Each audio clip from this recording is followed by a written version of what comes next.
बेटा, नमाज की पाबंदी रखना और लोगों को अच्छे कामों के करने का मशवरा देते रहना, बुरी बातों से मना करते रहना और जो मुसीबत तुझ पर वाक़े हो उस पर सब्र करना। बेशक ये बड़ी हिम्मत के काम हैं।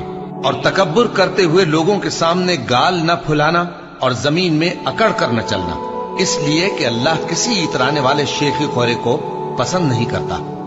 और अपनी चाल में एतदाल किए रहना और बोलते वक्त जरा आवाज नीची रखना, क्योंकि बहुत ऊंची आवाज गधों की सी है और कुछ शक नहीं कि सबसे बुरी आवाज गधों की होती है। ये वो लोग हैं कि जब अल्लाह का नाम लिया जाता है तो उनके दिल डर जाते हैं और जब उन पर मुसीबत पड़ती है तो सब्र करते हैं और नमाज आदाब से पढ़ते हैं और जो माल हमने उनको अता फरमाया है उसमें से नेक कामों में खर्च करते हैं। और रंज तकलीफ में सब्र और नमाज से मदद लिया करो।